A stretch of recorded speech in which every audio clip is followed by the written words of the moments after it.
Why do unions form, and are their strategies effective in getting what they want? A question that has puzzled many but enlightened few. I, like so many others, have tried to answer this question, but I will never be able to fully comprehend the answer. So I will leave the enlightenment to you while you prepare to explore one of life's imponderables. The struggle between good and evil, the yin and yang of modern day economy, unions and employers, the never-ending class struggle. This question is so difficult that to answer it, one must break it down into other questions. One of these is how unions are formed. Unionizers find a common issue and then solidify the victim into one party, then use that amount of people to form real bargaining power. Unions basically operate on the basis of threat and counter-threat. To solidify unions, people write songs. Songs have always been the best way to portray ideas. Songs like 8 Hour Strike are based on the labor movement. But by far the best way to make a strong union is to solidify different trades, an idea formed by AFL in 1886. This is effective because now you can shut down more than one type of product production, that way the employer is under your control. Union causes vary. Some are things like child labor, and others are based on bad working conditions. Some bad people use unions to further their own desires. Those kind of unions get minimal support and commonly turn into racketeering organizations. Some necessary components of a union are its organizing committee, who manage every aspect of the union. They manage union elections and also help interview workers for the list of demands that will be sent to the employer. Most unions that are successful are allied with another union. That overall is the best way to make a strong union.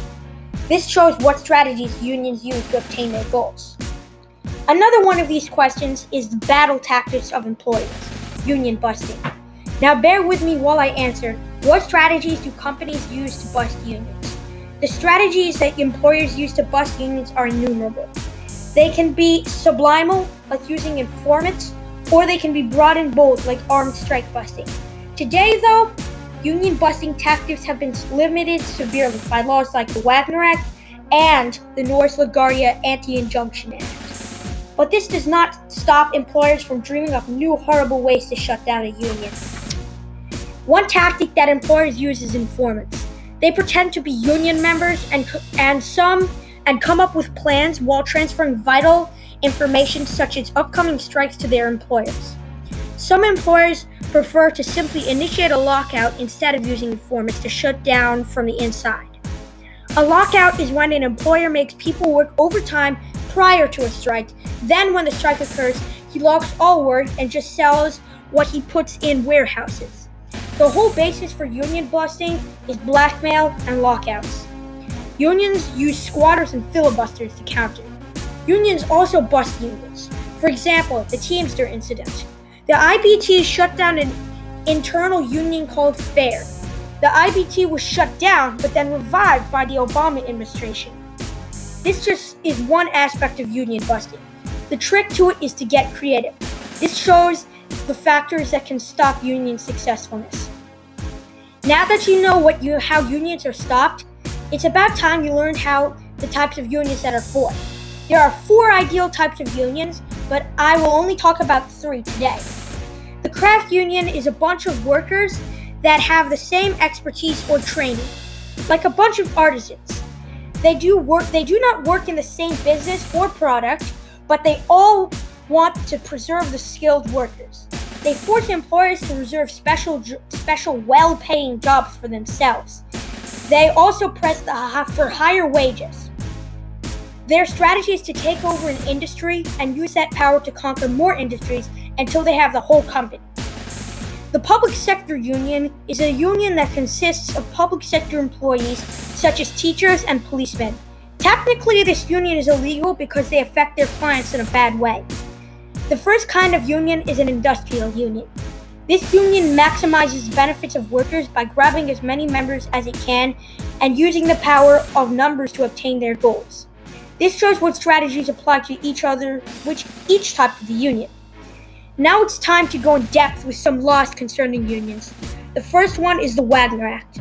The Wagner Act was reinforcement of an earlier law in FDR's New Deal. He passed a law called Section 7A To enforce this, FDR made the NLRB, which was struck down. Robert Wagner struggled to reinstate Section 8.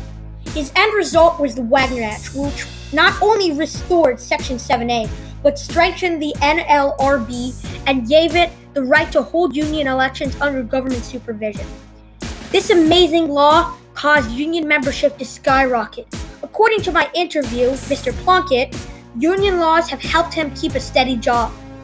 The next law is the Taft-Hartley Act, which stopped a union requirement unless it was in the contract. This law basically prevented unions from backing employers against the wall. It also stops all kinds of things that unions need, such as participation in union election. It also stops secondary boycotts. All in all, this legality is important to unions, which shows the gain and obstacles that unions face when protecting work. Now I will discuss a very important question, a question that tends to come up in the history of unions. What actions has the government taken concerning unions and why? Let's talk about the bonus army. A march of veterans to Washington to demand their bonuses. They set up camps on street sides and negotiated their demands with the government. In 1932, U.S. troops entered combat against the bonus army, using tear gas and guns to drive the marchers out of government land. That was during the anti-union period. Another significant period was the pro-union period.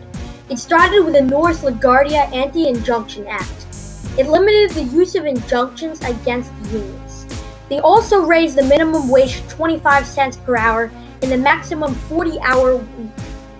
Overall, the government has always been on a seesaw on this subject. We just have to sneeze to tip it.